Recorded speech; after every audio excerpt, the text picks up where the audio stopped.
ZHANG. Hi guys, it's Shimeng and welcome back to my channel. So today we're gonna be continuing the read along of ErHa. I am again super nervous but very excited. So yeah, I put some chat rules pinned in the chat box, but I mean it's just kind of as a formality, just in case. And other than that, like I think we're just gonna go with it. We're gonna see how everything turns out. Today I am planning to do 2 hours. We shall see if my voice can hold it. But eventually I do want to go over to 2 hours. So we're gonna start trying from this week. We shall see how that goes. So what's gonna be happening is basically we'll be doing a reading session up until about like 5 to the hour, and then 5 past the hour, so I'll have like a 10-minute gap in which I'm just gonna stretch my legs and grab some more water and everything like that. But I'm gonna keep the live up, so it's just gonna be like a quick break, and then we're gonna get back into it 5 past the hour. And yeah, that's more or less it. Let me know if the audio is okay. It should be fine if nothing's gone wrong. But it's always good to just have some confirmation. So yeah, let me just see how things are going over here. Also, just a quick shout out to Megumi, who is a new channel member.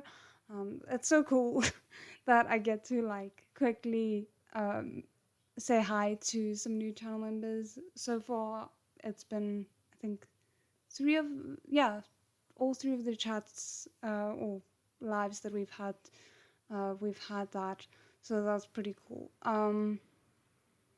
But yeah, okay, I'm just gonna give it like, say, 1 or 2 more minutes, and then we shall get into it. And let me find the space that we're at so long.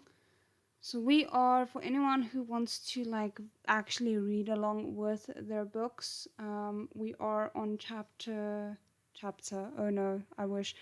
We are on page 50, I think. Let me just make sure.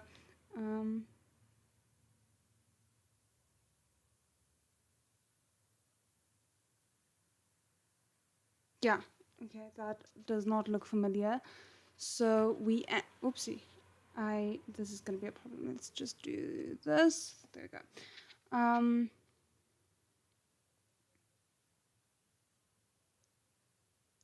Okay, so we had Moran like intervening and showing off his power a little bit, just as like a, do you really want to mess with me? And the cultivators who destroy kids for a living decided that they indeed did not want to deal with that, so they just ran.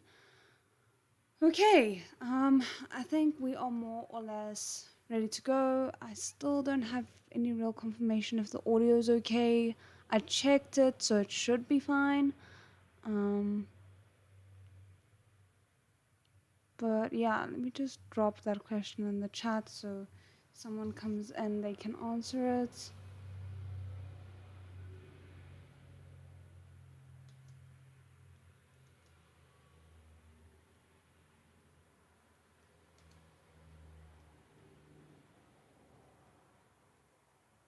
Okay, and then I guess we can just get started.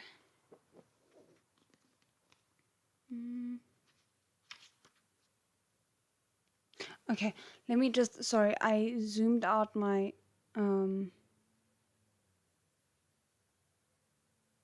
my internet screen a little bit, and okay, that is much better now. I can actually see what's going on. Okay, hi.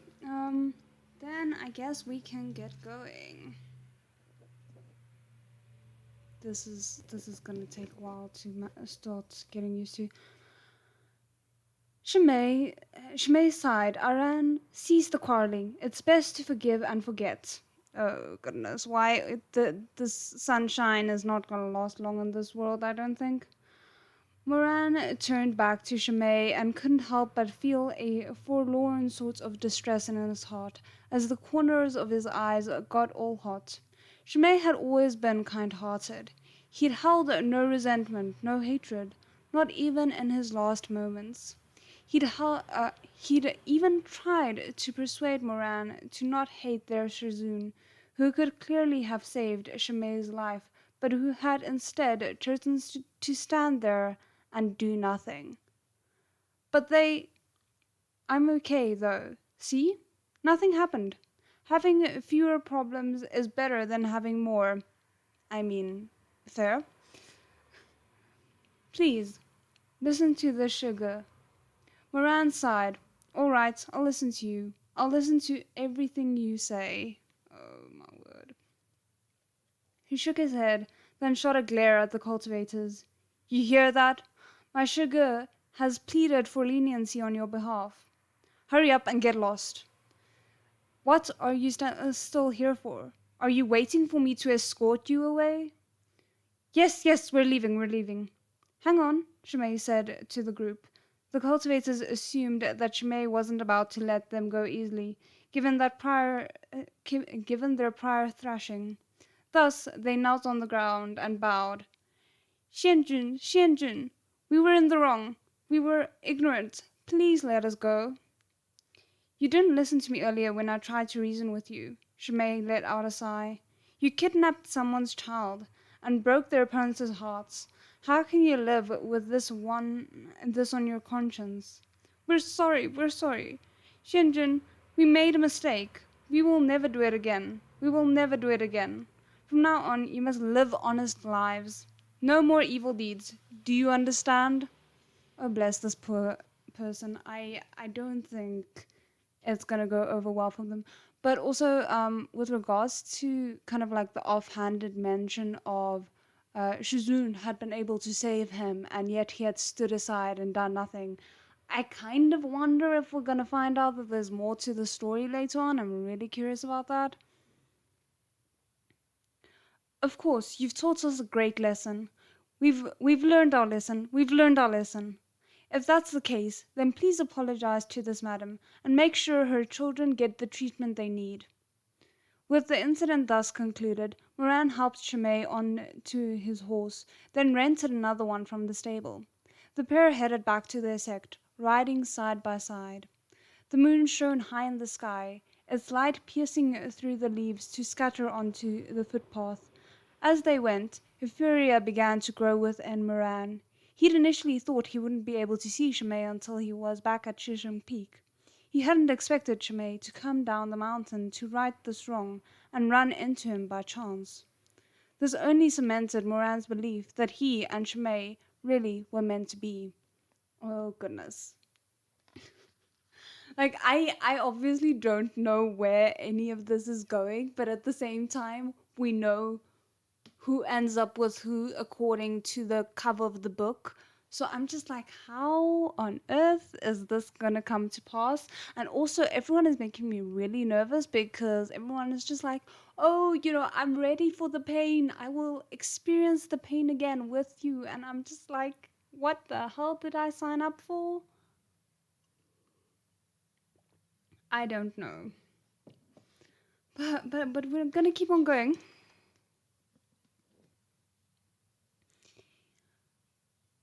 Even though he and Shimei weren't technically an item at present,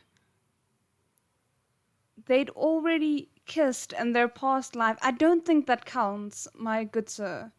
All signs indicated that it was going to be smooth sailing in this lifetime as well. It was all just a matter of time. The only thing he needed to worry about was protecting Shimei. He would make sure that things didn't happen like they had back then, when Shimei died in Moran's arms. Shimei, who had no way to know Moran had been reborn, chatted with him as he usually did while they returned. Soon they arrived at the foot of Shizun Peak. Who would have thought that in the dead of night, a person who would be standing in front of the mountain gate, glaring at them with a thunderous gaze. Oh goodness. Is it our dear Shizun? I think so. Moran, you finally remembered to come back? Oh, I should probably not talk as loudly. Sorry. Huh? Moran looked up. Oh, such an angry little darling of the heavens. Oh my word, okay.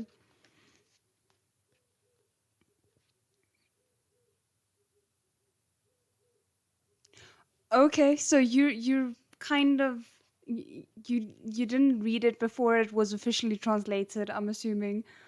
Okay, so I'm not the only one experiencing this for the first time. It's good. Uh it was none other than the youthful Shimeng. Oh, okay. Compared to the one Moran had seen before his death, this 15 or 16-year-old version was much more haughtily dashing. He was dressed in a set of light armor with a black base and blue trim, his high ponytail tied with a silver hairpiece.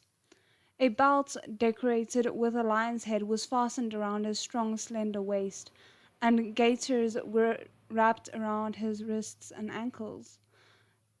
Did I just say... Yeah, I'm not sure how to pronounce that. The slim scimitar on his back gleamed with a cold light, and the quiver by his left arm glittered silver. Ooh, that's beautiful imagery. Oh, is Shimeng a best boy? Okay, we shall see, because obviously he had a bit of a sad introduction. Moran sighed to himself, rendering judgment in his head. Flashy.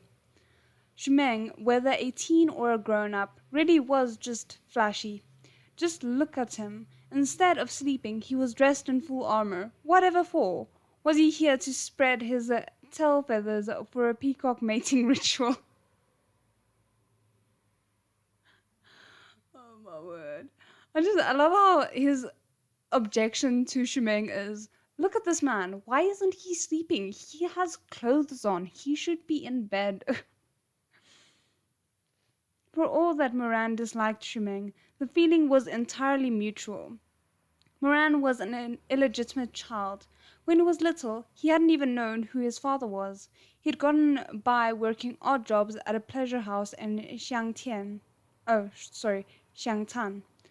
Only when he was 14, he had been found by his relatives and brought to Shizun Peak. Shimeng, on the other hand, was the young master of Shizun Peak, as well as Moran's younger cousin. Shimeng had been a prodigy from a young age, held by everyone as the darling of the heavens, son of the phoenix. Oh, I remember they mentioned it in the previous chapter. An average cultivator spent their first 3 years learning cultivation basics and took at least 10 years to form a spiritual core. With Shimeng's innate talent, it had taken him only 5 years to achieve all that. Oh my word, okay. The accomplishments had delighted his parents to no end and garnered him much praise from everyone else. But in Moran's eyes, whether you were talking about a phoenix or a chicken, a peacock or a duck, in the end, they were all just birds. The only difference lay in the length of their feathers. Thus, Moran thought of Shimeng as a squawking bird, while Shimeng thought of Moran as a dumb mutt. I mean, I feel like that just sums up their probable relationship right there. Perhaps it ran in the family, but Moran was shockingly gifted as well, even more so than Shimeng. When Moran first arrived, Shimeng had considered himself superior by far. He was more refined, better educated, better at martial arts, and more handsome. Nothing like his illegitimate half-assed hooligan of a cousin.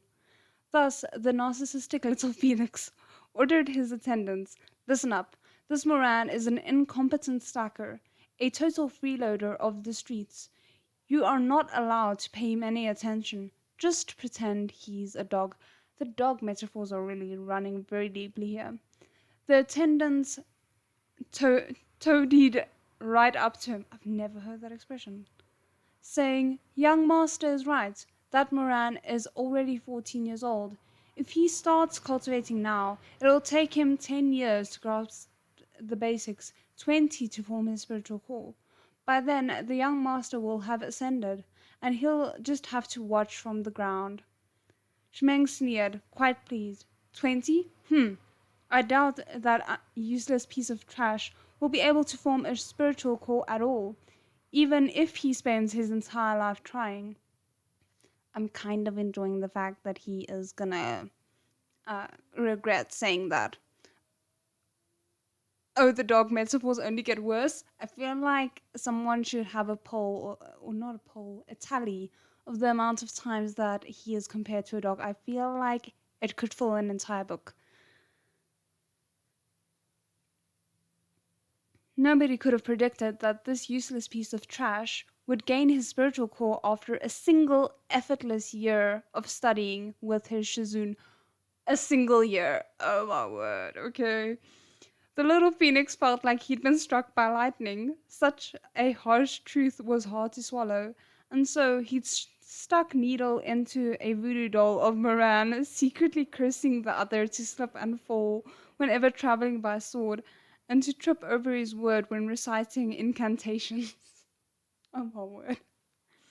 Every time he saw Moran, the little phoenix Shimeng made sure to roll his eyes and loud enough to be heard 3 miles away.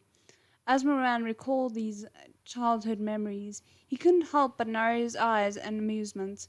It had been so long since he'd been able to enjoy such trivial things. After 10 years of loneliness, even past unpleasantnesses was delightful to him.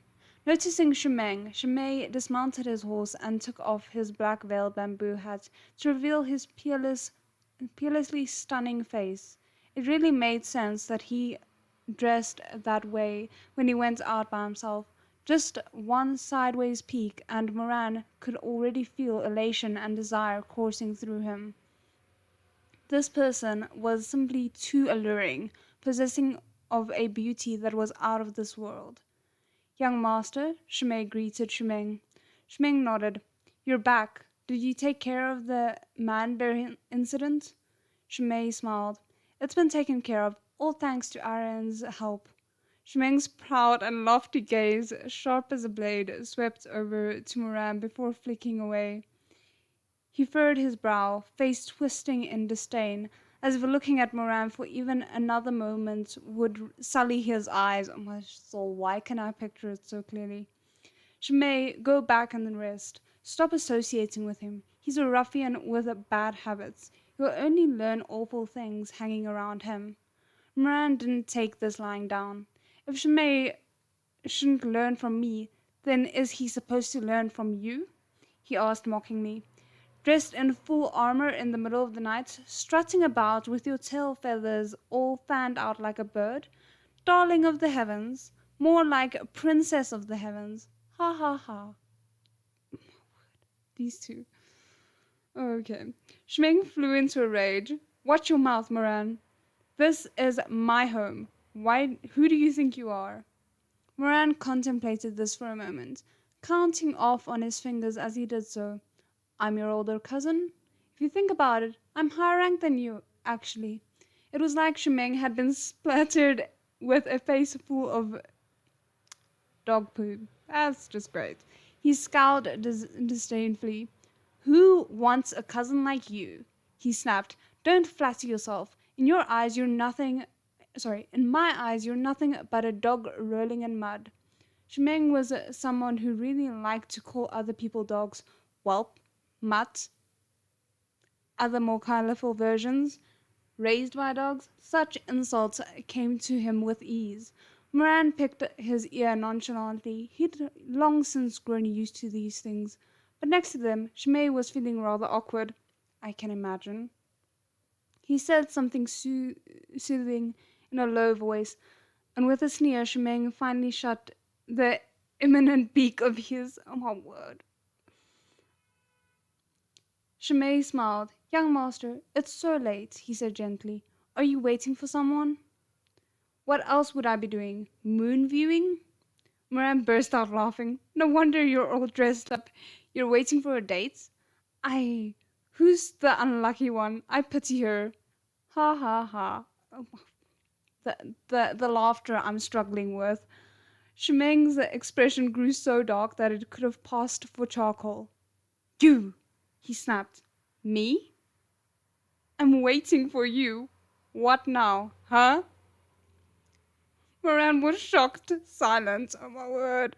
I don't think he was waiting for you in the sense that you think, but I'm pretty sure that's exactly the way he intended you to take it.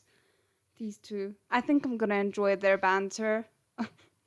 Okay, so we're on chapter 5 now. I just want to grab some small sip of coffee and then we shall continue. Oh my goodness.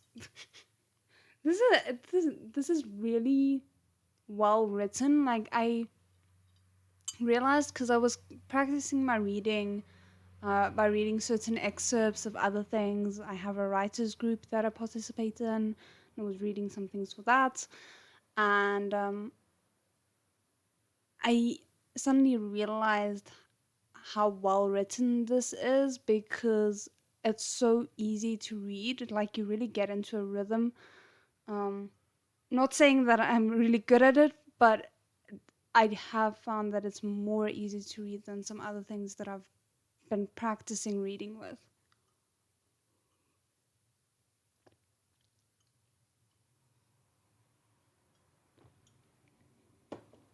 Okay. Oh, hold on. Sorry.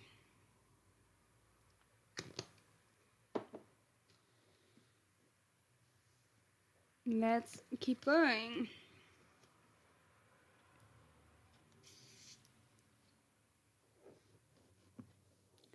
Loyalty Hall was brightly lit. Shimei had taken his leave of them a while back, and so it was just Moran and Shimeng. Moran followed Shimeng into the hall, and upon seeing the scene within, his confusion immediately cleared. So it was Rongjue, that pansy. He'd actually had the nerve to come to Shisheng Peak to complain about the money Moran had stolen from him. Oh, for a moment I was like, who is that? I feel like I should recognize the name, but I can't. Rongjue was currently sobbing into the embrace of a big, burly man, the picture of a weeping beauty. At Moran and Shimeng's entrance, his sobs grew 3 pitches higher, as if he might foam at the mouth and swoon if not for the man's arms around him. Okay, that's an image.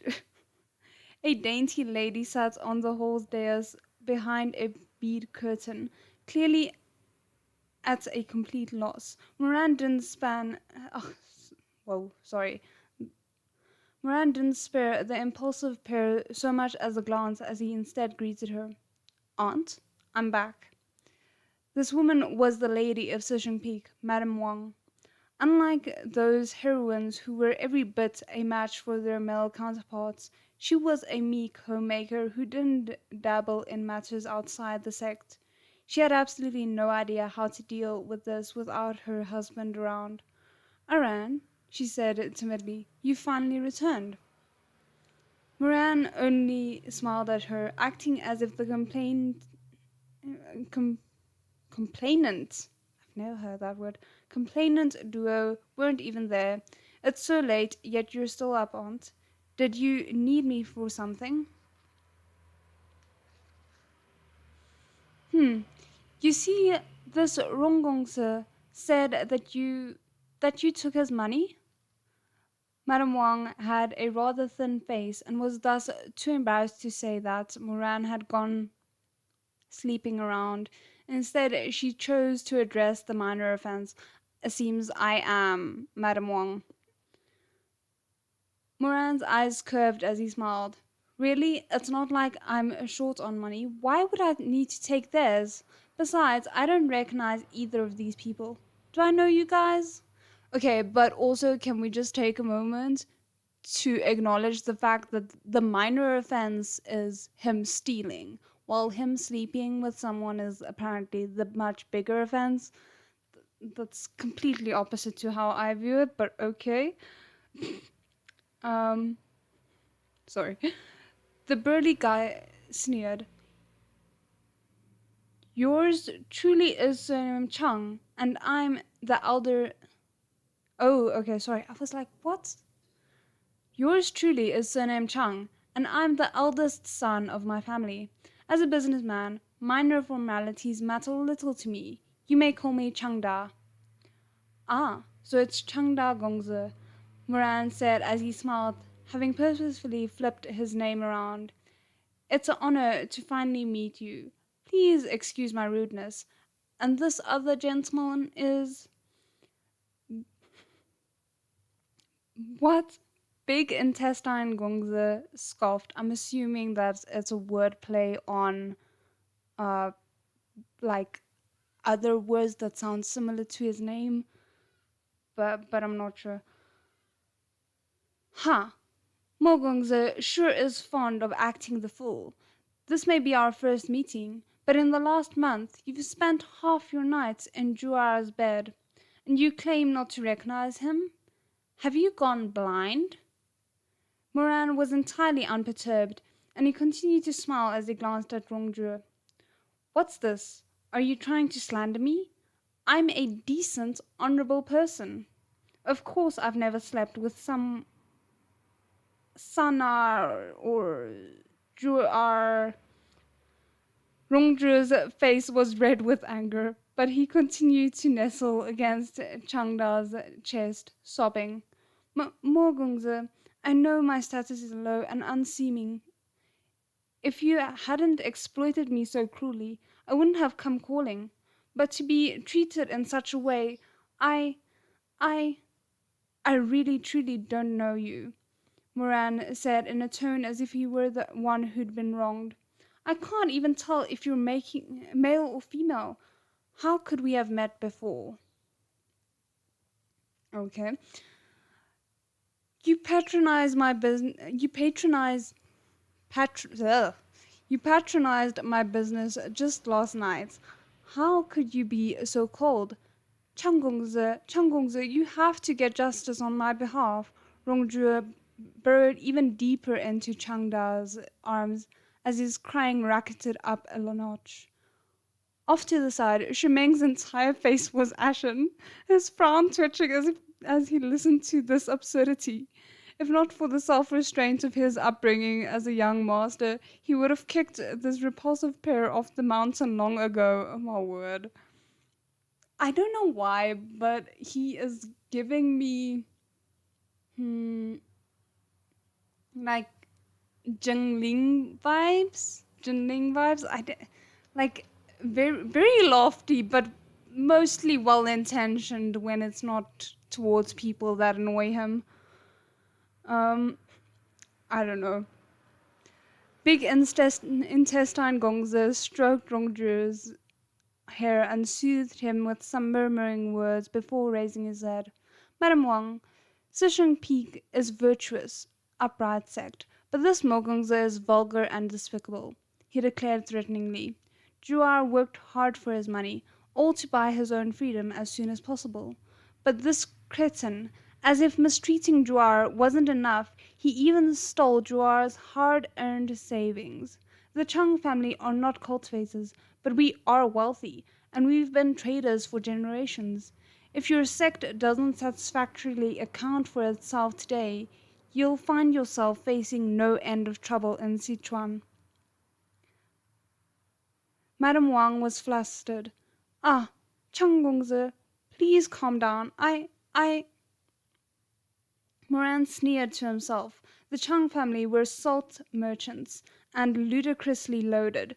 Who would believe that the eldest son of that family couldn't afford to buy Rongzhe's freedom?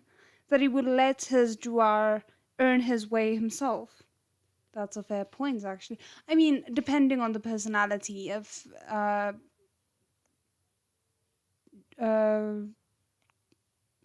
Rongzhe wants to earn it himself, then, you know, that's fair.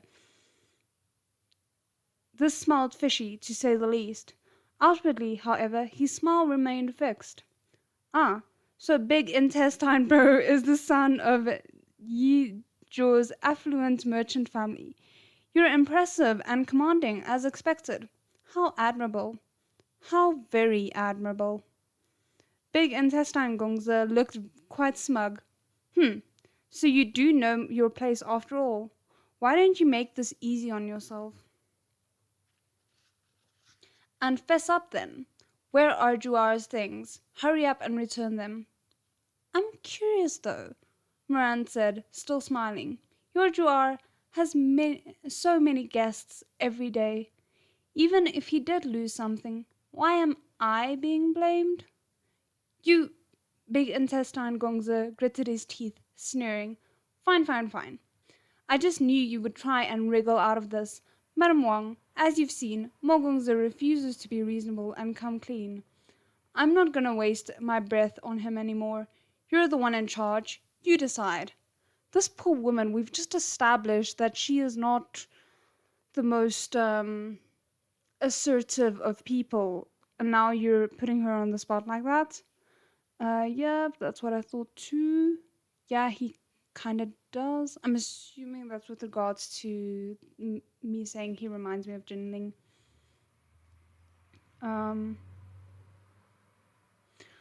Madame Wang knew little of such affairs, and her words stumbled over each other in her nervousness. I ran. Mingar. Unwilling to let his mother be put on the spot, Shimeng stepped forward. Changgongzi.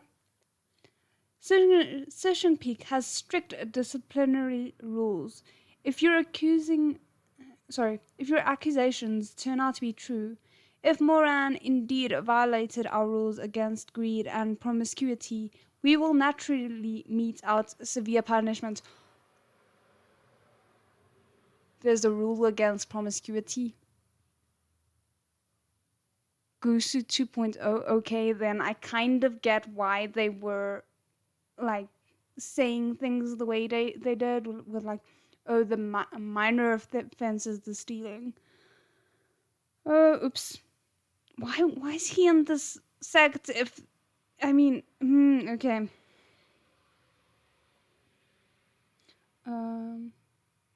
Where am I? Oh, however, it's your word against his. Have you any evidence? Big Intestine Gongzi smirked. I just knew your sect would pull this. That's why we rushed here to get here before Moran arrived in order to confront Madame Wang. He cleared his throat. All of you, listen well. Juar lost 2 units of pearls, 10 golden ingots, a pair of gold plum blossom bracelets, a pair of jade hairpins, and a jade butterfly pendant. Search Moran for these items, and the truth of my accusations will be made clear. What right do you have to search my body? Moran objected. Sounds like a guilty conscience to me. Big Intestine Gongzi lifted his chin pompously. Madame Wang, what are Shizun Peak's punishments for the crimes of theft and leprosy? My husband has always been the one in charge of sect matters, Madame Wang answered quietly. I genuinely do not know. Dubious. How dubious. I think Madame Wang is purposely playing dumb to shield her nephew. Who would have thought that Shizun Peak was actually such a corrupt, filthy place? That's quite enough out of you. My aunt already told you she's not used to making these kinds of decisions. Are you quite done bullying a woman? Moran cut in, finally fed up with the blathering. I'm kind of here for him standing up to,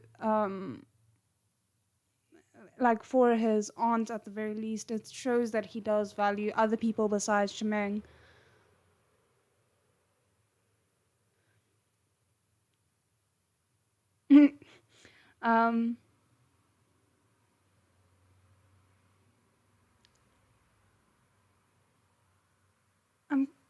Okay, sorry, I'll talk about this after.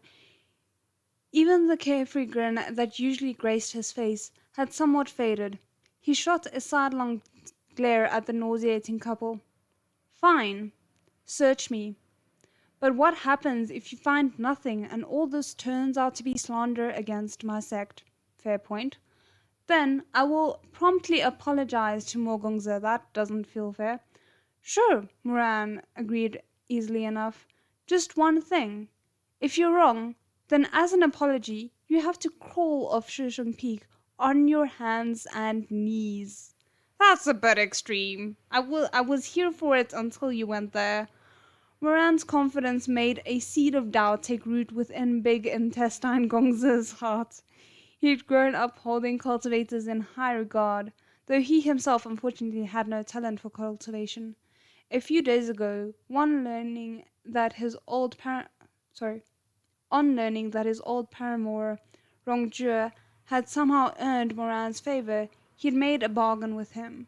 Rongzhe would find an opening to steal Moran's cultivation progress, and in exchange, Big Intestine Gongza would buy his freedom. Not only that, he'd promised to take Rongzhe into his household and to take care of him for life. How exactly do you steal someone's cultivation progress? It's not something that you can just like it's not like chopping off a finger. It's his golden core, or am I misunderstanding something?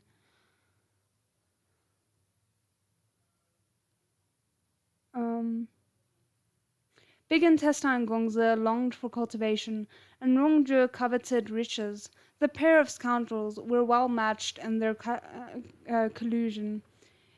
In Moran's previous life, he had fallen for their schemes. That was what I was about to say. Is this the treachery that he referred to?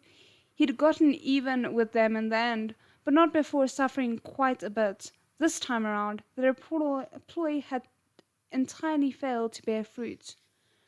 For Moran had done a sudden about-face, and for no apparent reason either. Mere days ago, he'd still been in a drunken stupor, nestled tenderly in Rongzhe's arms, and going, Jingar this and Juar that. But this morning he'd brutally slept with Rongzhe twice, unexpectedly taken all his belongings and valuables, and run off. Big Intestine Gongza was naturally furious and had dragged Rongzhe to Shizun Peak to complain. The salt merchant Gongza was a shrewd businessman. He'd figured that if he busted Moran, then he could force Madame Wang to disperse Moran's cultivation. He'd come prepared with a cultivation-absorbing jade pendant to gather some easy pickings. Oh, that's a thing? Okay. Which he would later on assimilate into his own spiritual reservoir. Do you have a spiritual reservoir if you couldn't cultivate to begin with? But as he looked at Moran now, Big Intestine Gongza hesitated.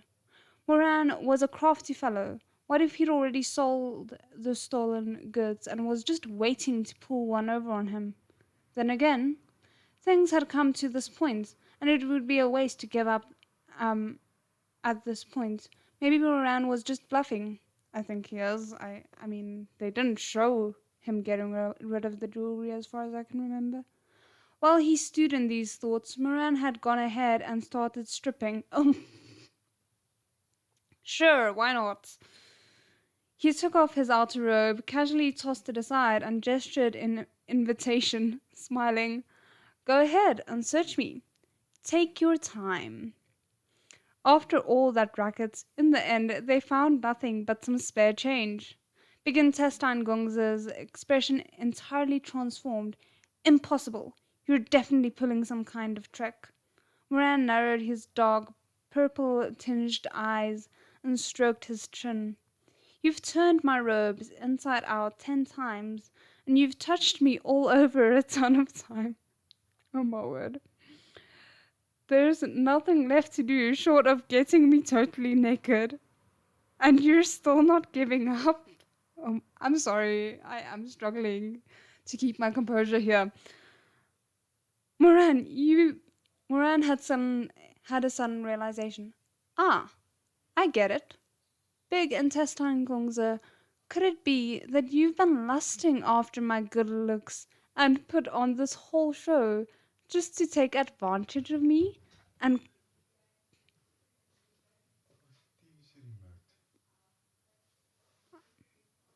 Vietnam.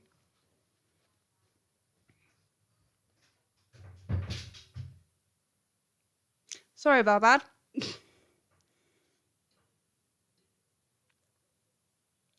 Where the hell was I? Lasting after me to Copperfield. There we go.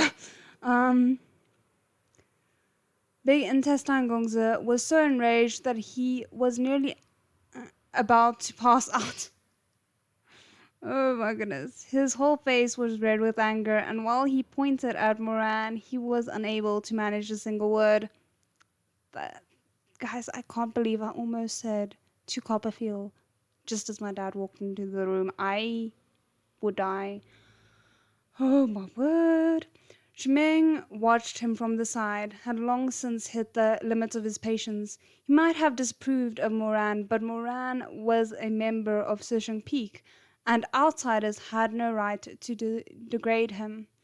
I kind of like that though, because, like, I mean, we know that he's not the biggest fan of Moran in the previous timeline, obviously, but at least here it seems like he's still, you know, as long as you're part of my sect, even if I don't necessarily like you that much, I'm still gonna support you above all else. So that's nice, I think. I mean, it could go bad, but for right now, it's nice. Shimeng strode forward with not a trace of politeness, raised his hand, and unhesitatingly broke Big Intestine Gongzi's finger. What? I read that, and I didn't register what I read as I read it. What? Just casually going around breaking fingers. Okay. We've humored you for half the night, he admonished him, but it turns out that you were just making trouble out of nothing. Big Intestine Gongzi howled in pain and cradled his finger. All of you, you're in it together. No wonder nothing was on Moran. You must have hidden it all. You stripped too. Let me search you. Oh, that's not gonna go well for you. Don't accuse Shimeng of that, I don't think.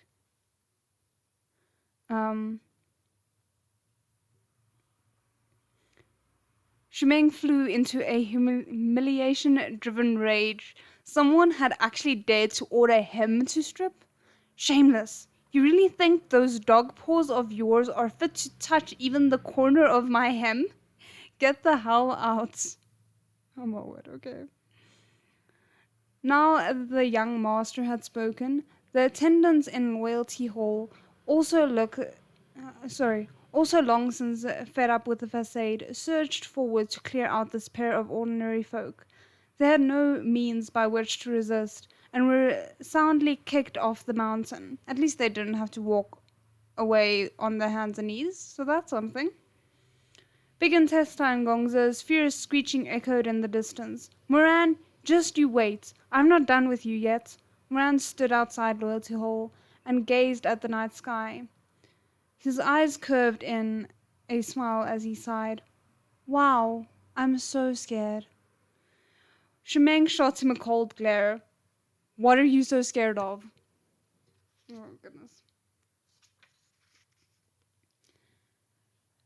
They're salt merchants, Moran said with genuine worry. I'm afraid that in the future I won't get to have any more salt, of course. Like, oh, I'm so worried about my food. Shimeng was silent for a moment. You really didn't sleep with that prostitute? Nope. And you really didn't steal from him? Nope. Shimeng, I don't believe you. Moran raised a hand, laughing. Let the heavens strike me down with lightning if I'm lying. Don't tempt them. Shimeng abruptly lifted his hand and grabbed Moran's arm in a vice grip. Moran stared at him. What are you doing? Shimeng humphed again and rapidly chanted an incantation. Scattered sounds were heard as a handful of beads, each about the size of soybeans, slipped out of Moran's sleeves and fell to the ground. How did he hide them until now? I'm assuming he used some kind of ritual spell or something.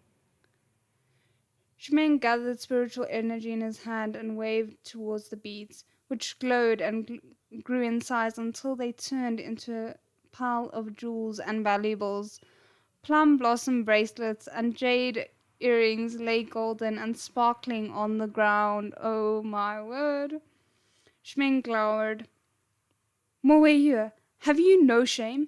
No one's laughing with you, Shimeng roared. Moran sighed. It's not like I can cry on command. Shimeng's face was dark. Is this how you use Searching Peak's concealing technique? Mm-hmm. Practical application of knowledge and all that, you know? I kind of love it.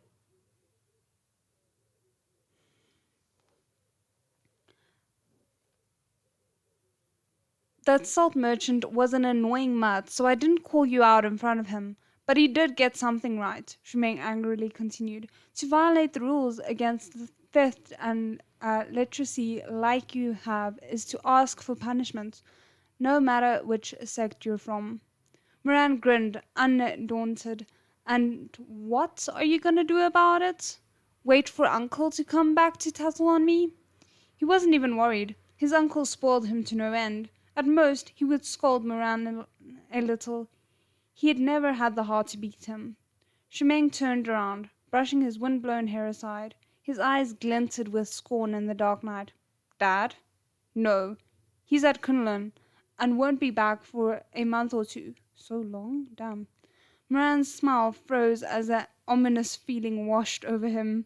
He had suddenly remembered a certain person. But if he were here, then who would have been the one to receive Chang Gongzi at Loyalty Hall? Not the oblivious Madame Wang. That person couldn't be around, right? The flickering emotion in Moran's eyes intensified. Shimeng's air of disdain. My father does spoil you too much, but isn't there a certain someone here at Searching Peak who doesn't coddle you? Moran slowly backed away a few steps, a forced smile on his face.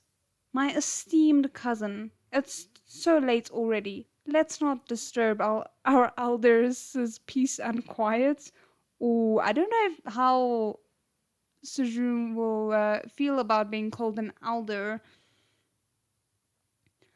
I was wrong, and there won't be a next time. How about it? Please go get some rest. You look so tired. And then he made a run for it. You've got to be kidding me. This Shimeng's guy is far too ruthless. At present, Moran wasn't Tashin Jian, ruler of the mortal realm, so how could he risk falling into the hands of the individual in question? If that guy found out that he had stolen things and gone sleeping around, he'd probably break both of Moran's legs. If he didn't run now, he wouldn't get another chance. Like, he wouldn't be able to run anymore, right? That's just great. Okay, let's see. We are at 10:02. I think we're at chapter 6 now, so I think maybe I should do the 10-minute break now until on the hour. What do you guys think? Is that okay? So we'll be back at exactly 6 p.m. my time. I'm not sure what time for everyone else. Because I don't want to get into the next chapter for 5 minutes and then, come back afterwards. I think it just would be easier if we stop here now. Okay, cool. So I'll see you guys in 10 minutes. And, yeah. Grab yourself something to drink or whatever, and I'll be right back.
Okay, and we are back.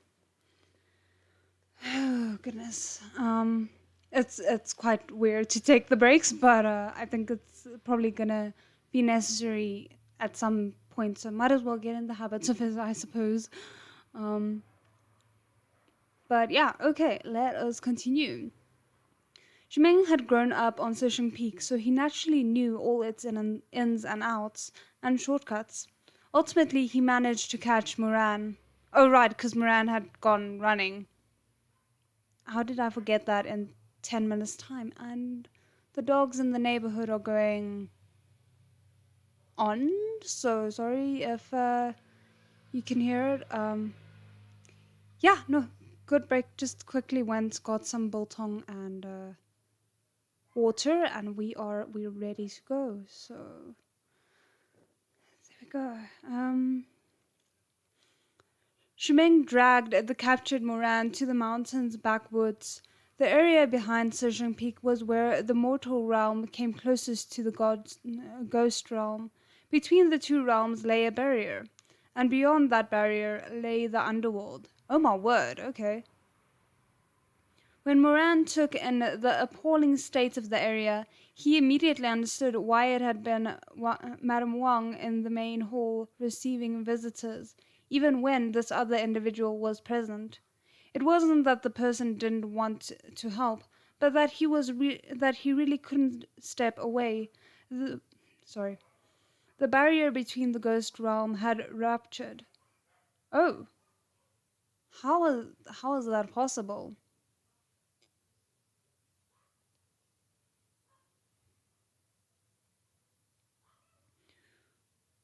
Sorry, I'm still kind of stuck on that.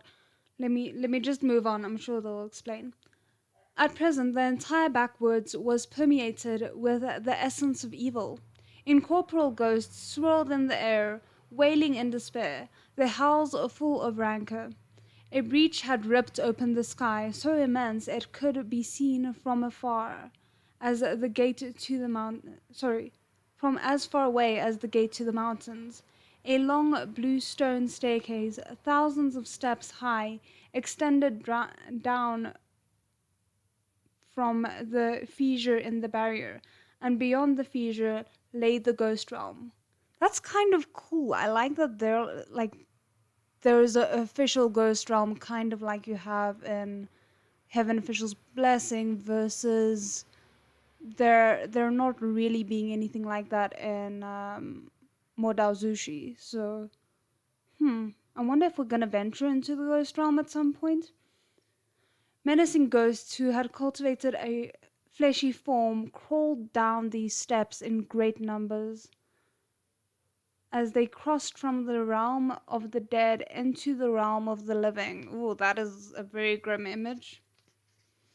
If a normal person were to lay eyes upon the sight, they would no doubt be scared out of their minds. The first time Moran had seen something like this, he too had been soaked with cold sweat, but now he was used to it.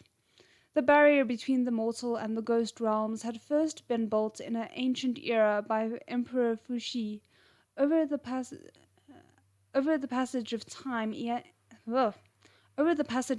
it had become thin and weakened. It often cracked and broke in various places, requiring repair by cultivators. I love that it's just like it's a leaky roof, you know? It kind of feels like that kind of sentiment. However, a task like this not only didn't do much to elevate one's cultivation, it was also incredibly taxing on one's spiritual power. To work so hard for no reward was an arduous chore, and so few cultivators in the cultivation world were willing to take on the burden. But let me guess, Shizun isn't. When menacing spirits entered the world, the ones they attacked first were the common people of the lower cultivation realm. As the protectors of the lower cultivation realm, Shizun Peak thus took on the job of repairing breaches. The mountains behind the sect's grounds faced the weakest points of the barrier. This was all for the sake of being able to make such repairs in time. Furthermore, this ragged barrier failed at least 4 or 5 times a year. Damn. like a pot that constantly needed to be patched. A man stood atop the blue stone staircase at the entrance to the ghost realm. I'm kind of excited to see his first official character introduction. His snow-white robes fluttered, expansive sleeves flying in the wind, and the aura of his blade enveloped him in a shimmering golden light. He was single-handedly sweeping up those menacing spirits, clearing the evil ghosts away and repairing the breach in the barrier with his power. The man was slender in form and elegant in appearance, with a graceful, ethereal beauty, and a face that was both exceedingly handsome and beautiful. From afar, it was easy to imagine him as a dignified scholar standing beneath a blossoming tree, studying a scroll with a mystical and studious air. But a closer look revealed sharp, sword-like brows, phoenix eyes tilted upwards at the corners, and a narrow, straight nose. Despite these refined and stately features, there was something harsh about his gaze that made him look particularly unapproachable. Moran watched him from a distance. Although he thought himself prepared, if he was honest with himself, seeing the figure appear once more before him, healthy and well, made him shudder down to the smallest fragments of his bones. Half dead, half thrilled. His Shizun, Chuaning, the person who Shimeng had cried and begged to see when he'd come to Wushan Palace in their previous life.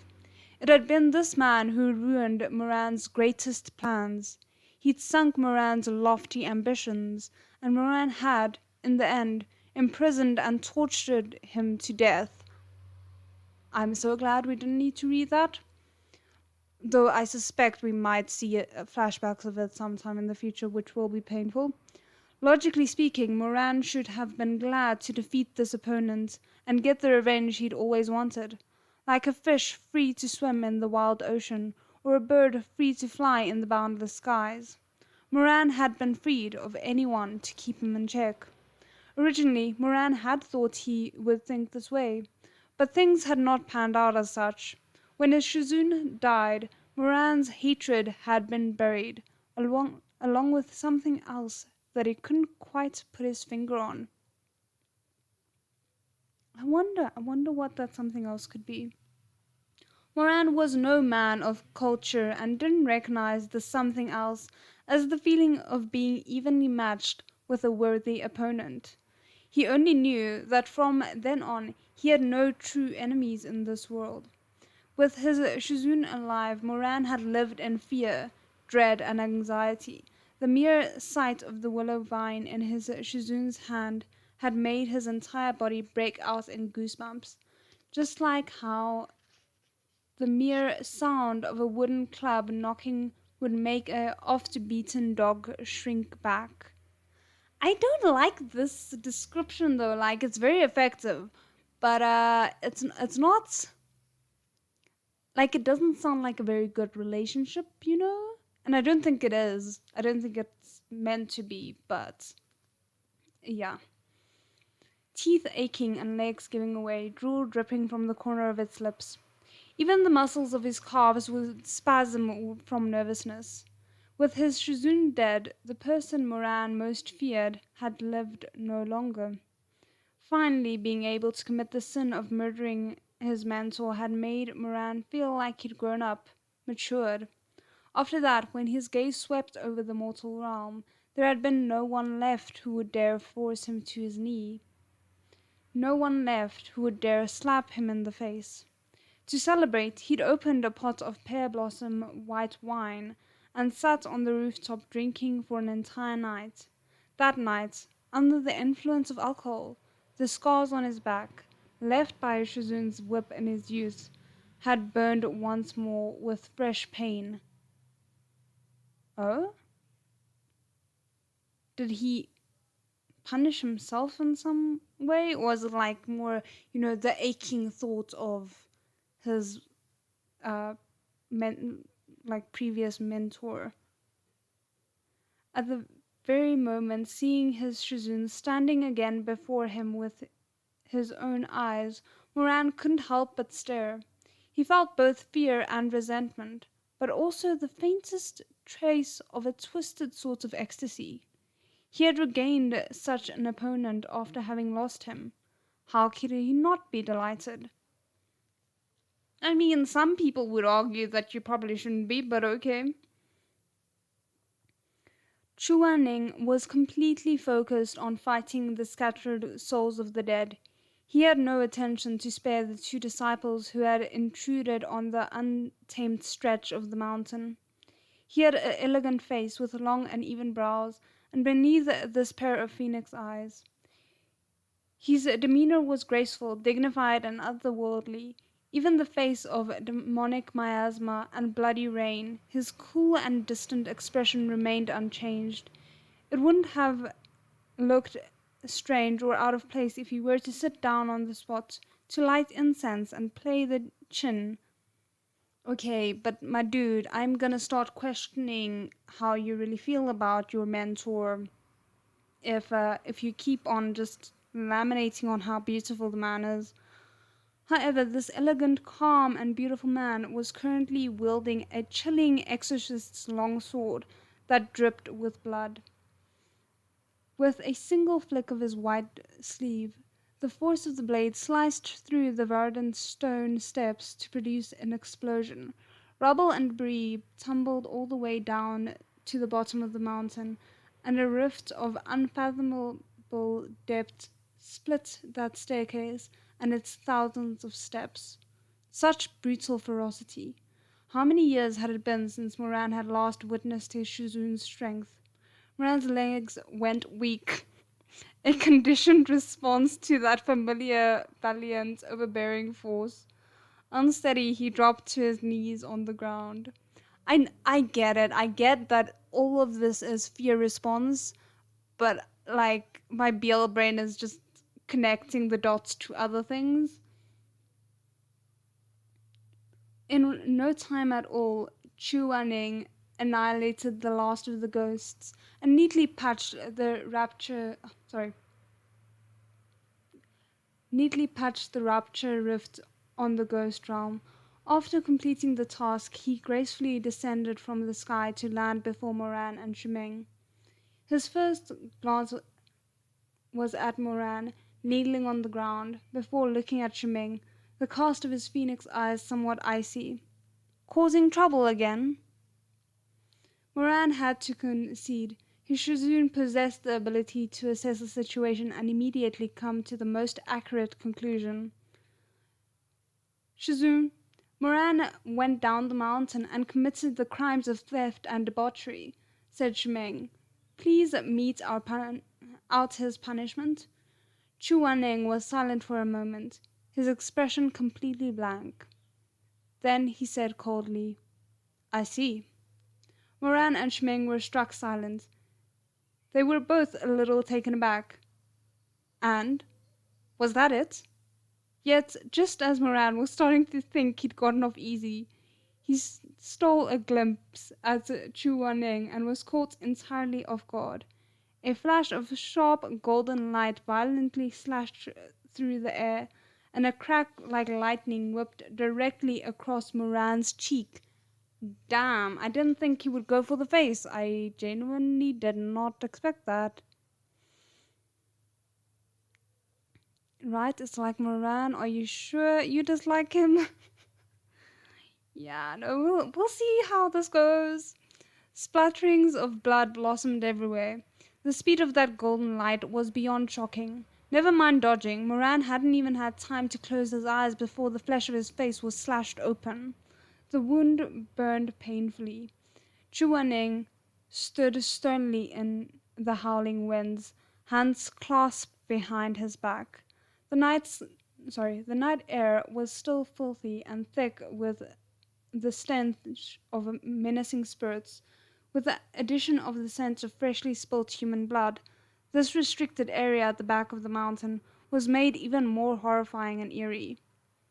Yeah, but where did the whip go? Like, one moment he's wielding it, and the next moment he's standing with his hands behind his back again.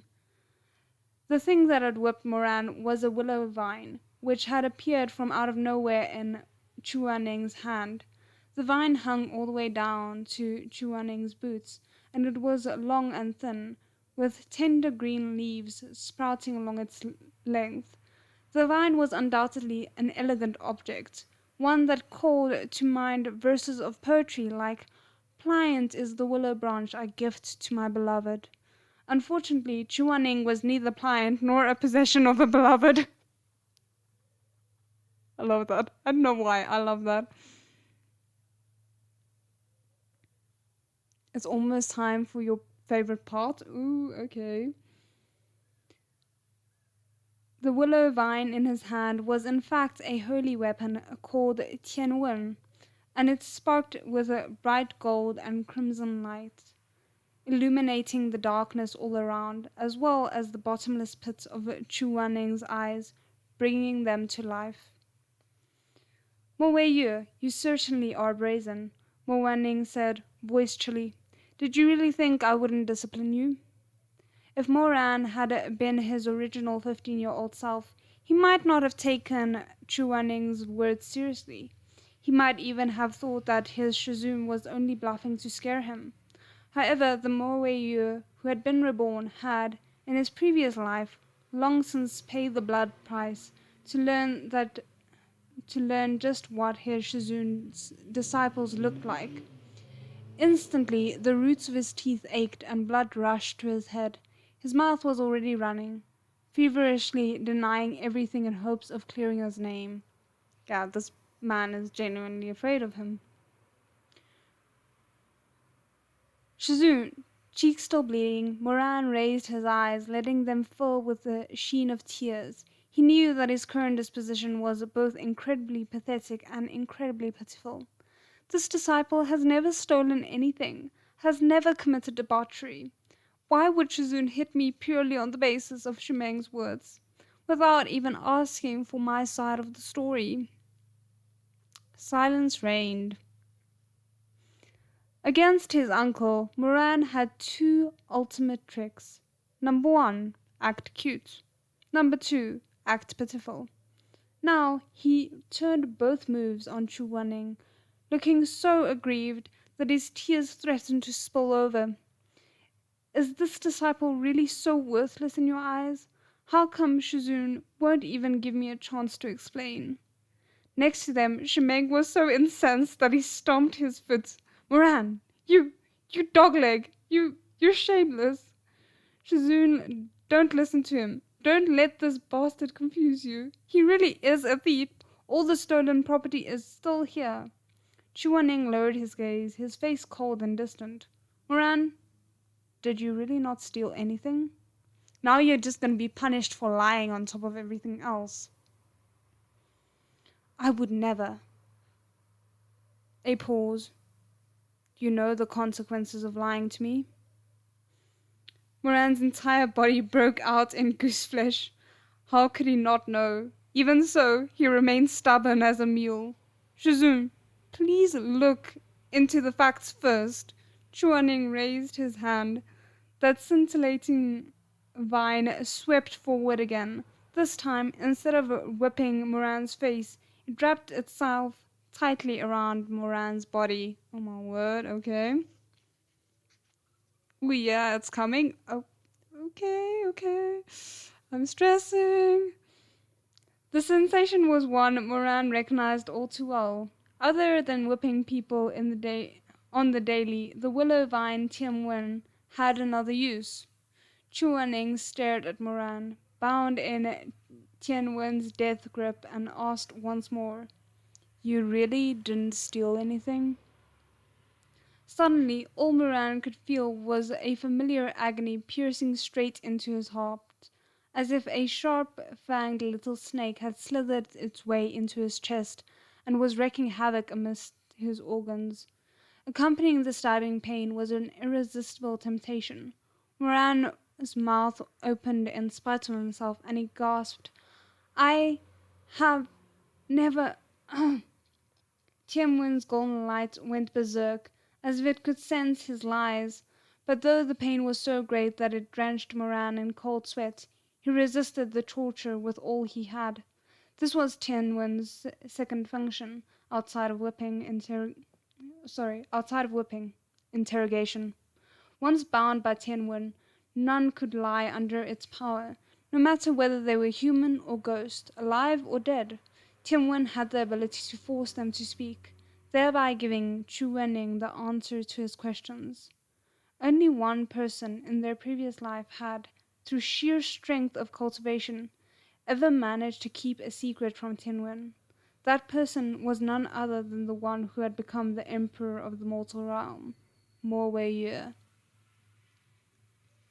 Oh goodness, I have so many thoughts, but let's just finish the page before I talk about it.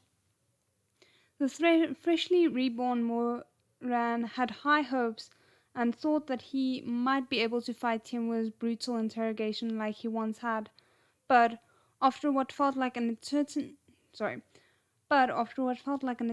of biting down on his lips, as enormous beads of sweat dripped down his ink-dark brows, and full body shivers racked his body. In the end, he was left prostrate from pain. He knelt at Chu Wenning's feet, gasping out heavy breaths. I did steal something. The pain abruptly disappeared. Moran hadn't even caught his breath before Chu Wenning's next question came. His voice was even colder than before. Did you commit debauchery? Clever men didn't commit stupid deeds. If he had been unable to resist Tianwen earlier, it would have been even more impossible to do so now. This time, Moran didn't even bother to object. The moment the pain came, he cried out, I did! Shizun, please, no more. To the side, Shimeng's face was about to turn blue. How could you? He said, shocked. That wrongdoer is a man, and yet you...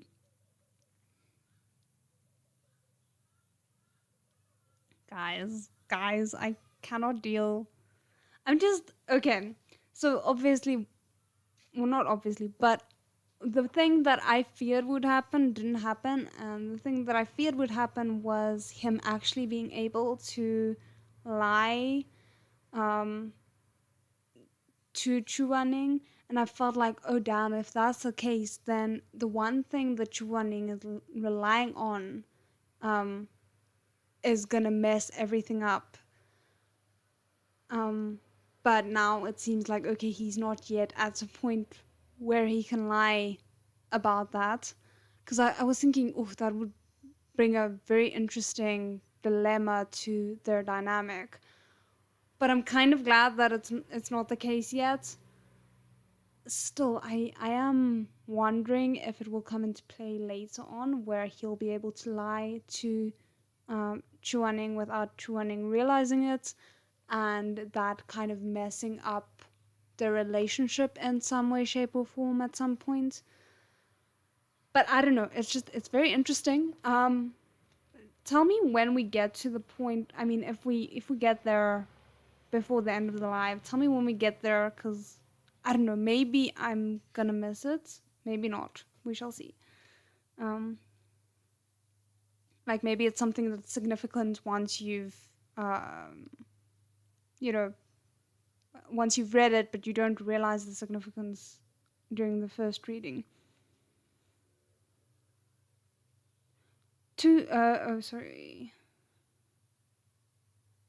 He went ignored as Tianwen's golden light slowly dimmed. Moran gasped down great lungs full of air, and his entire body was soaked like he had just been fished out of water. His face was white as sheer, and his lips trembled uncontrollably as he lay on the ground, unable to move. Through his sweat-damped lashes, he could see Chu Wenning's blurry yet elegant silhouette, with its green jade crown and broad sleeves that draped to the ground. A wave of powerful hatred suddenly coursed through his heart. Chu Wenning, this venerable one wasn't wrong to treat you the way he did in his previous life. Even after coming back to life, the mere sight of you is still aggravating. through 18 generations of your ancestors. I just realized I haven't been reading the chapter titles. Damn it. We shall go back and check the chapter titles before we end the live.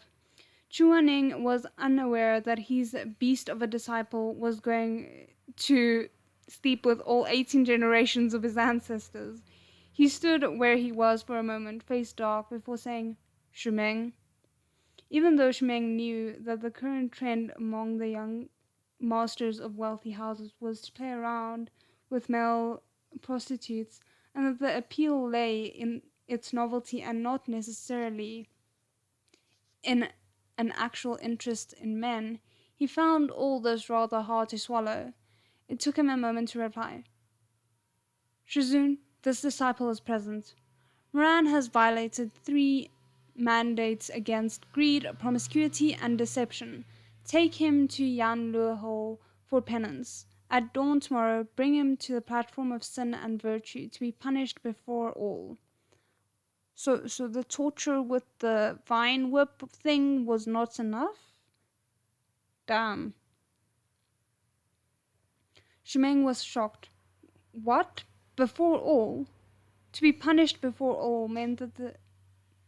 Okay, sorry, hold on guys. It seems that my camera's battery has died, so give me 2 seconds to just put in a new one.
Okay, sorry about that.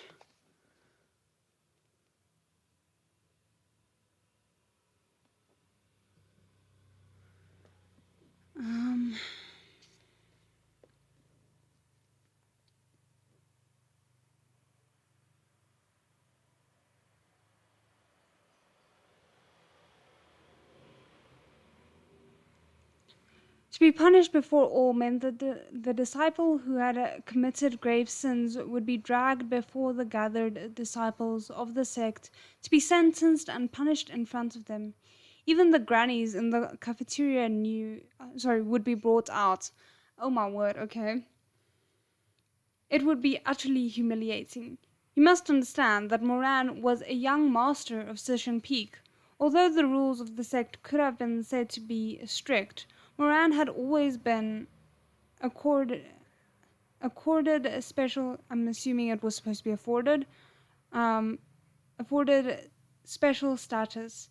His uncle, feeling sorry for how Moran had lost his parents at such a young age, had been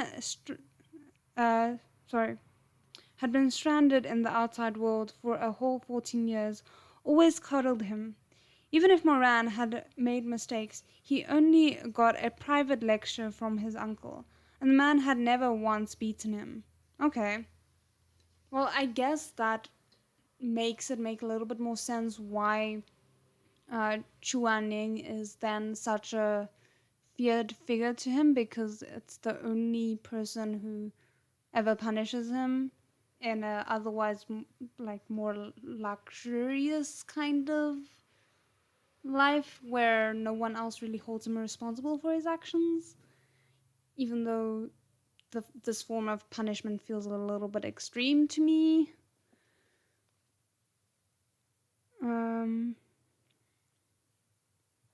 But Moran Shizun wouldn't give face. even to the sect leader. He indeed intended to drag the man's precious nephew to the platform of sin and virtue, where he would be punished and shamed. Where he would punish and shame Mogongzi before the entire sect. To Shimeng, this was utterly shocking. Moran, on the other hand, wasn't surprised at all. He lay on the ground, his lips curling into a sneer. Oh, how righteous his Shizun was, so full of justice. Chu Wanning was a cold-blooded person. In their previous life, Shimei had died before his very eyes. Moran had cried and pleaded, tugging at the hem of his robes, knelt on the ground and begged for his help.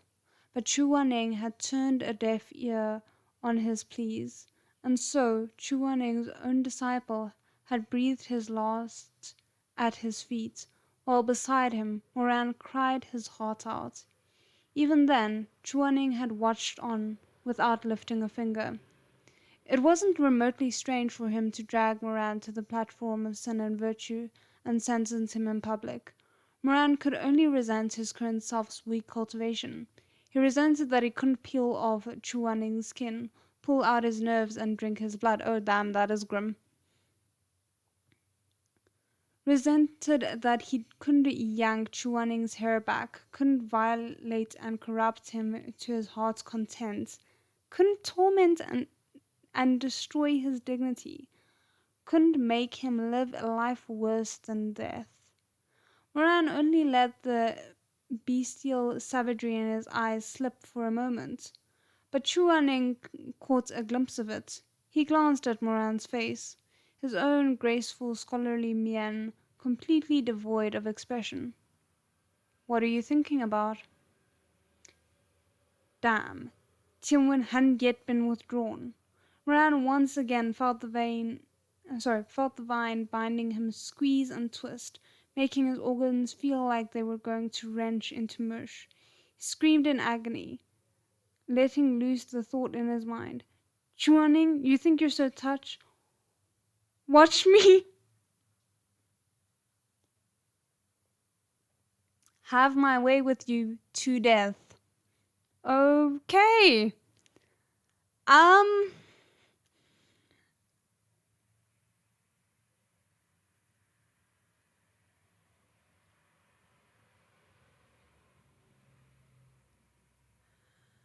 How do you explain that, considering you're wrapped in a truth-telling vine? Did not see that coming. Oh my word, okay. Chu Wanning was speechless. Even Shimeng was dumbfounded. Tianwen abruptly returned Chu Wanning's palm, transforming into specks of gold light before eventually disappearing out of sight. Tianwen manifested from Chu Wanning's essence, and it could appear when summoned and disappear at will. Okay, that makes sense at least. But like, yeah, and I don't blame him for being slightly stunned. That's not what you would expect someone to be thinking right after you whipped them to an inch of their life or something similar to that. I know it wasn't actually whipping, but the torture. Shimeng's face was pale as he stammered, Shizu? Oh my word. Oh, guys, you need to see this art. Oh my word. Like, look at this. Just look. Look at that awkwardness on Shizun's face. The, like, doesn't know what to make of the situation meme face. That is just... I'm kind of living for it.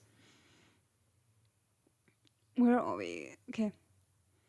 Chu Wanning didn't speak. His long, inky, delicate lashes were lowered as he looked at his own palm for a long moment, contemplating life. That part is me, that is not the actual book. Then he raised his eyes, face unmoving other than for how it had become slightly icier than before.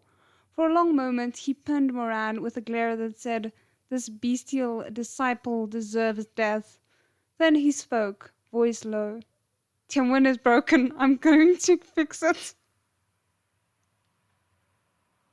I love that. I love that he's like, nah, that can't be true. We're gonna assume that my spiritual power is lacking somehow and we're gonna go fix it.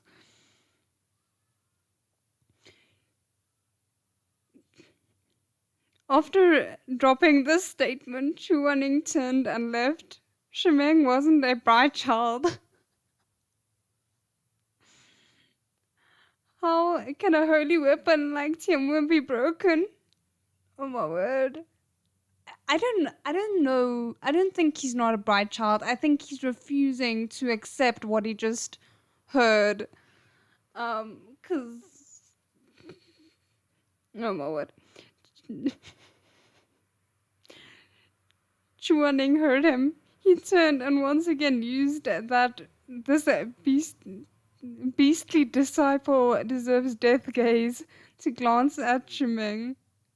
To glance at him. Shimeng felt a chill run down his spine. Moran lay on the ground, half dead, his expression lifeless. I mean, is it lifeless or is it death by embarrassment? That's the question. Earlier, he really hadn't been thinking about finding a chance to... Oh! I misspoke majorly. I said he really hadn't. It stands. Earlier, he really had been thinking. My man, you don't have to confirm it. We get it. You're thirsty for the man who's, humiliating you. It's fine. Okay, let's try this again. Earlier, he really had been thinking about finding a chance to have his way with Chu Wanning to death. He was well aware that this Chu Zongshi, with his title like Yuheng of the Night Sky and Baidu Immortal, was someone who paid exacting attention to refined, elegant manners and his own dignity. More than anything, he couldn't bear the thought of being quashed under someone's foot, of being sullied and abused. Okay? How could he have let Chu Wanning hear something like that? Moran howled pathetically like an abandoned dog, covering his face. As he recalled the look in Chu Wanning's eyes as he left, Moran got the feeling that his own demise was probably imminent. You are probably right. Oh my word. Okay. So since I haven't read the other chapter titles, let's actually start doing that. This venerable one likes wontons. Do you like wontons or do you like being wanton? That's the real question. The sun blazed down from above. The vast grounds of Shizun Peak stretched out for 100 miles.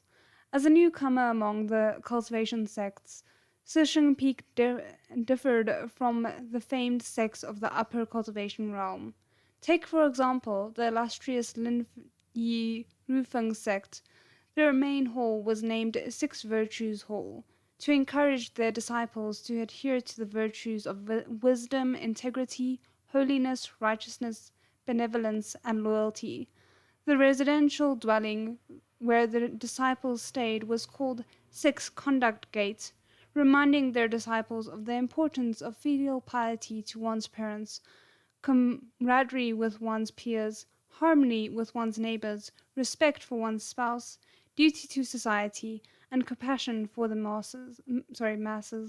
The study area was named Six Art Platforms. Oh my word, okay. So many mouthfuls.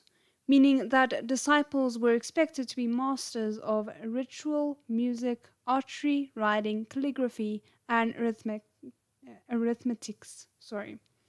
In short, endless elegance. Fair enough.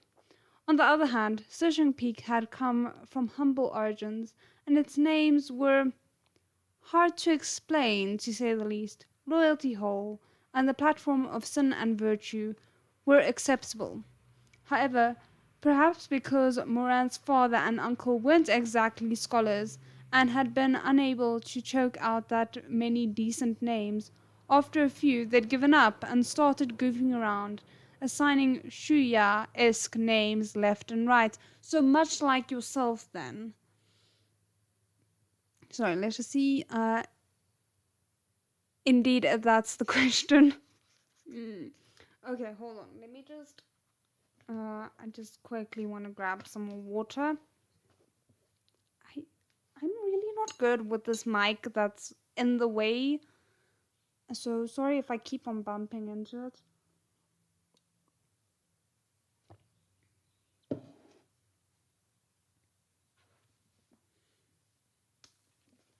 Okay.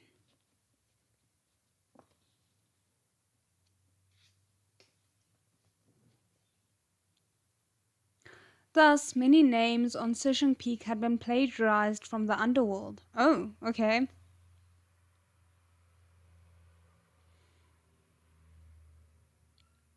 For example, the self-reflection room was called Yanluo Hall. The bridge connecting the recess and the study areas was called Naihe Bridge. The dining hall was called Mengpo Hall, and the training field was called Mountain of Daggers and Sea of Flames.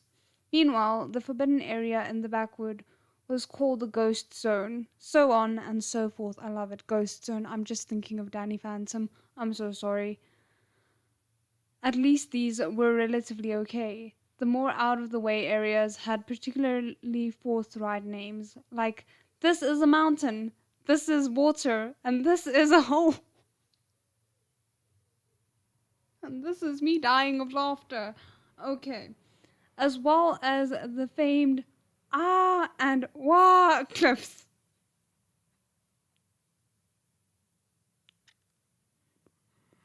Oh my word, okay. I gotta say, you have to respect the author for not taking themselves too seriously. It runs in the blood, for sure. Yeah. He definitely had to learn it somewhere. The elders' quarters naturally hadn't escaped unscathed, and each had their own nicknames. And, also, naturally, Chu Wanning was no exception. He liked peace and quiet and didn't care to live near others. His residence was located at the southern summit of Shizun Peak, hidden in a grove of cultivated bamboo that resembled an ocean of green jade. Before the main pavilion there lay a pond which was covered in red lotuses that, thanks to an abundance of spiritual energy, bloomed as resplendent as crimson clouds throughout the seasons. That's a beautiful description. I want a picture of that. I think it's probably similar to the one of the what do you call it? Manhwa images that I used for the second read-alongs thumbnail, but anyway. The disciples secretly called this elegant and scenic locale Red Lotus Hall. I think that might have been where his body was left in the previous read-along. I can't remember. When Moran thought about it, he couldn't help but snicker. Okay, but also, am I missing a joke here with the Red Lotus Hall? Because that doesn't seem like a bad name, but then they said he didn't survive unscathed, so... When Moran thought about it, he couldn't help but snicker. Chu Wanning wore a frightful sour face day in and day out. To the disciples, catching a sight of him was like catching sight of a demon, and what should be the home of demons be called, if not hell? Okay, so something to do with that. The hell are you giggling about? Shimeng demanded, interrupting his daydream. Hurry and finish your breakfast. I have to take you to the platform of sin and virtue after this. Did you forget that Shizun is going to discipline you in front of everyone today? Moran sighed and gingerly touched the lash marks on his face. Ow. Serves you right, he sighed. I wonder if Tianwen had been fixed yet. If not, please don't interrogate me with it again.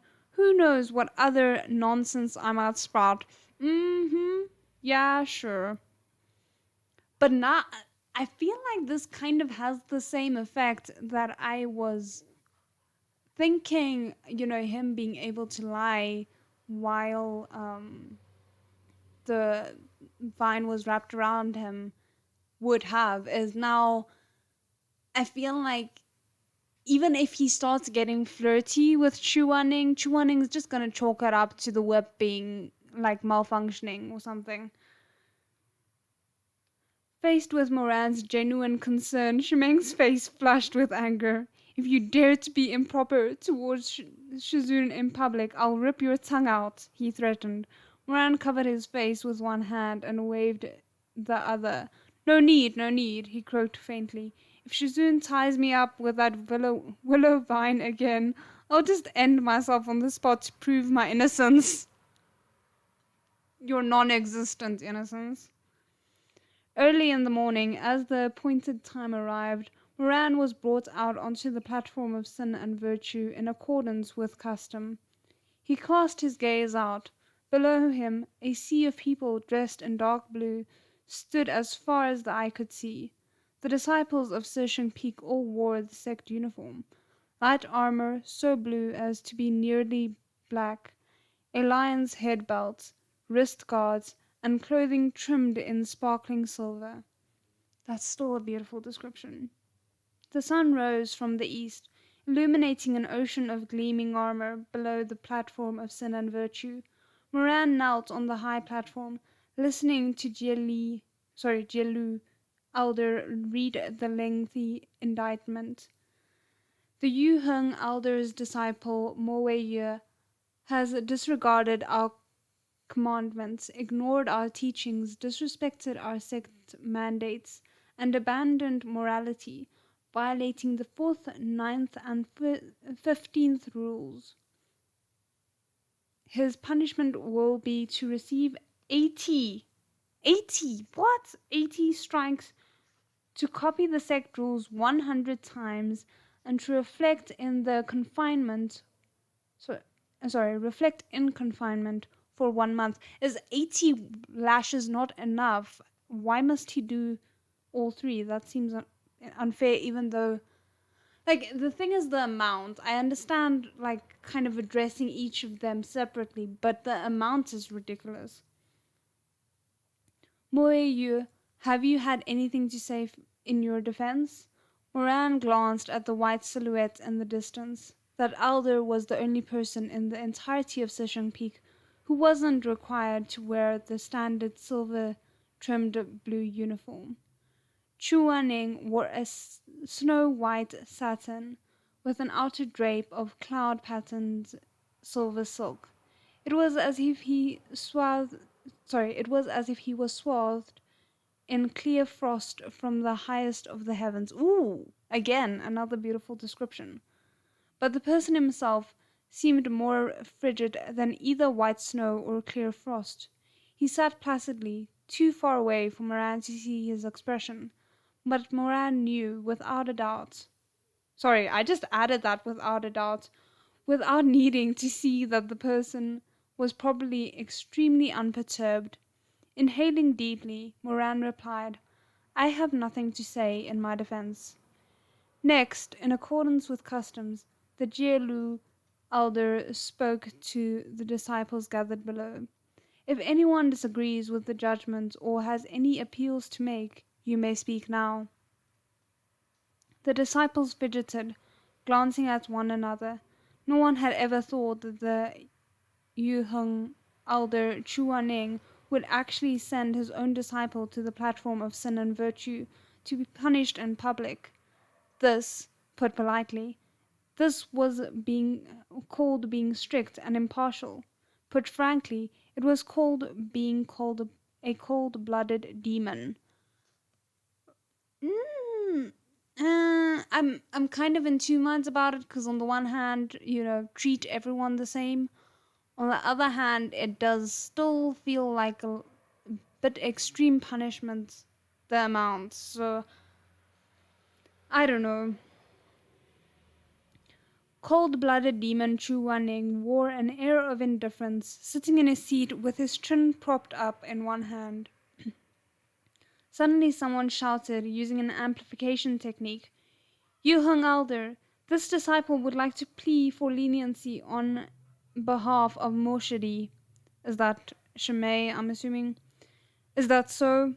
The disciple clearly thought that even if Moran had made a blunder, since he was the sect leader's nephew, his prospects were still bright and promising. Thus, he decided to seize the opportunity to curry favor with Moran and started to sprout nonsense. Okay, so not Shimei. He would never say that about Shimei. Although Moshidi has erred, he is cordial with his fellow disciples and shows compassion to the small and weak in his everyday conduct. Will this Yuheng Elder please grant leniency in view of his kind nature? Kind nature, my foot. The fellow wasn't the only one hoping to curry favor with Moshidi. More and more people began to speak on Moran's behalf, on grounds fantastic and buried. Even Moran grew embarrassed listening to them. When had he ever been pure and innocent, broad-minded and open? Was this assembly for punishment or commendation? I don't know. Yuheng Elder, Moshidi once helped me defeat demons and slayed vicious beasts. I would like to request recognition for Moshidi's merits, for his merits to undo his demerits, and request that the Elder lessen his punishment. Yuheng Elder, when I experienced chi deviation, oh my word, this is getting fantastical. It was Moshidi who helped me dispel my inner demons. I believe Moshidi only erred due to a brief lapse in judgment, and I request that the Elder lighten Shidi's punishment. Yuheng Elder, Moshidi once bestowed upon me an elixir to save my mother. He is virtuous and benevolent by nature. Elder, please be lenient. Can you imagine how embarrassed they would feel if they knew the kind of actions that, like, the Moran before reincarnation had taken, and the fact that they're here standing up for him? The final person's pretext had been taken by the person before him, and he was left at a loss for words. Chu Wanning's frosty gaze swept towards him, and he rambled out in a panic. Yuheng Elder, Moshidi once helped me dual cultivate.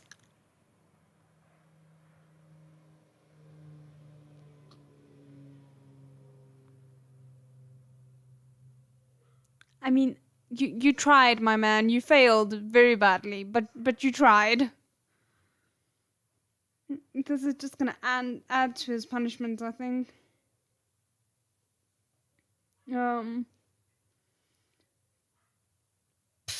Someone failed to hold in their laughter. The last disciple blushed up to his ears and withdrew in embarrassment. Yuheng, calm down, said the Jilu Elder, who, seeing this sort of events, hurriedly tried to soothe him. Tried and probably is gonna fail, unfortunately. I have never seen a person this shameless, Chu Wanning said starkly. What is his name? Whose disciple is this?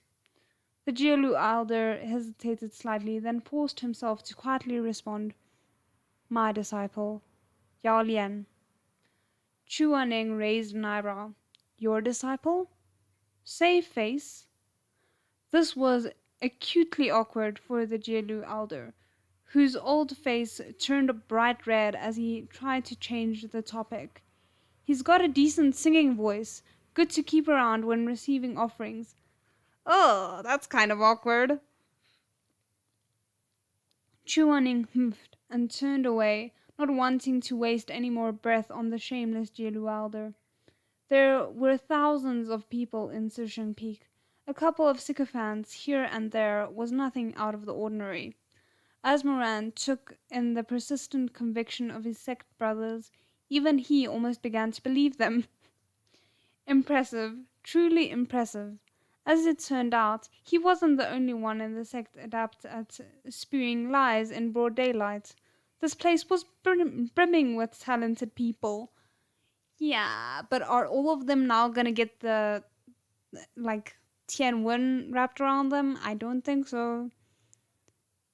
Everyone out here digging their own graves? Yeah, and digging Moran's just a little bit deeper in the process.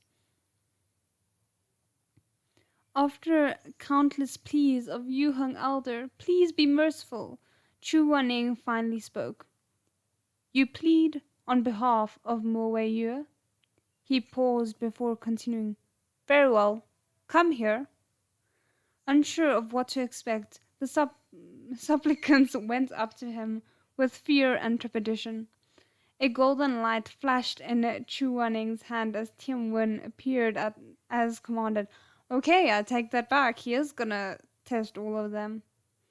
With a whoosh, it wrapped the dozen-some disciples in a bundle and bound them firmly in place. Oh goodness, okay. Not this again. Moran was about to lose all hope. The mere sight of Tian Wen made his legs go weak. Where the hell had Chu Wanning even obtained this freakish weapon? It was a good thing that Chu Wanning had never taken a wife in their previous lifetime. Pity the woman stuck with him. Even...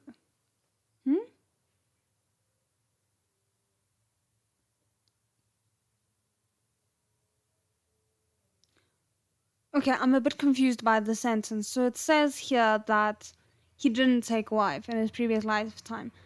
Then it says, pity the woman stuck with him. If she didn't get whipped to death, she'd probably be interrogated to the same end. So is he talking about a specific woman, or is it just worded weirdly where it's basically just saying, if he indeed had had a wife, she, would have met death by whipping or by interrogation? I'm not sure. Chu Wanning's gaze was full of scorn as he singled out one disciple in the group. Moran helped you defeat demons? The disciple had no chance against Tianwen's torment and instantly howled, No, no! He moved on to the next. Moran helped you break out of a chi deviation. Never, never. Oh my word, why do I get the feeling the one person who's like, he helped me dual cultivate is gonna be the only one who actually told the truth? That would just be so bad, oh my word. Moran gave you elixir? Help, no, I made it up. Chu Wanning loosened the bindings, but immediately after, he raised his hand in a ruthless brandish. Sparks flew as Tian Wen lashed out to land brutally against the backs of those lying disciples. Shrieks instantly rang out, and blood splattered everywhere. Ow. Chu Wanning's brow drew down in a frown as he berated them. What are you yelling for? Kneel. Discipline attendant. Present. Deliver the punishment. Understood. Ultimately, not only did these people not manage to gain favor, they also earned 10 strikes each for violating the mandate against deception, plus a free bonus strike lash from Yu Heng Elder. Yeah. If he ever. Oh goodness. Okay, we're kind of out of time, but let me just do one more page because there's a very nice image here that I want context to. I'm assuming it's Shimeng and Moran, but anyway, we shall see.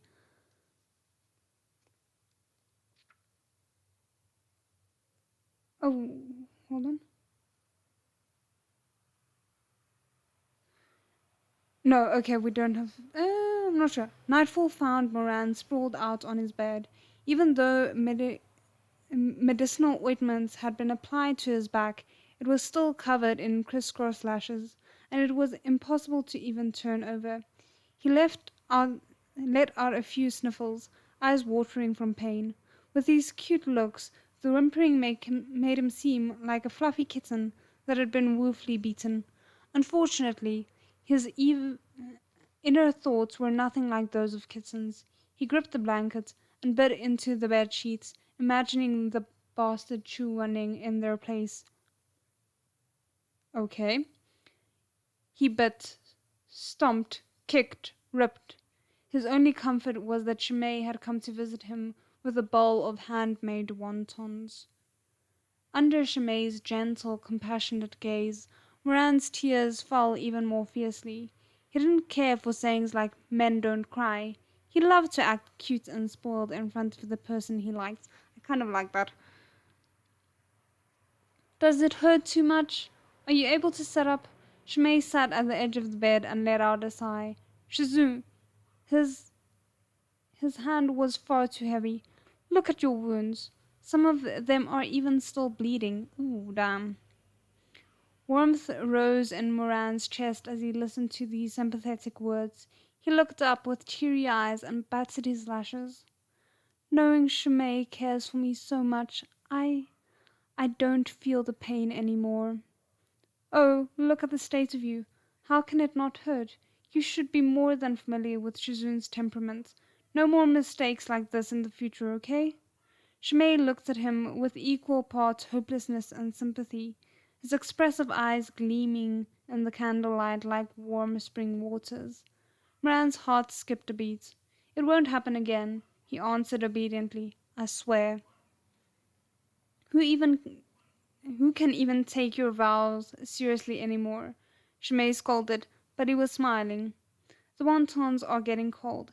Can you get up? Just stay put. If not, I'll feed you. Of course now he's not gonna get up. Moran was already halfway up, but at those words he instantly collapsed back down. Shimei looked at him. Okay, we're gonna stop here, unfortunately, but just before we stop, look at the beauty of this image. I hope you guys can see it properly. I'm not sure, but just look at that. That's so cute. I mean, I'm not shipping them, but it is cute. And I also kind of like the idea of this man like acting pathetically in front of the person he likes. I'm hoping that at some point, once things starts happening with Shizun, that he's gonna start doing that with Shizun. But at the same time, I don't think that their dynamic will be that kind of a dynamic. I'm not sure. We shall see. But yeah, so we are on page 88, which is not that bad. I didn't think we would get that far, because I think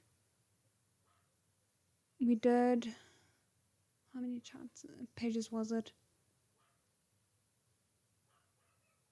Probably a little less than 40, maybe, I'm not sure.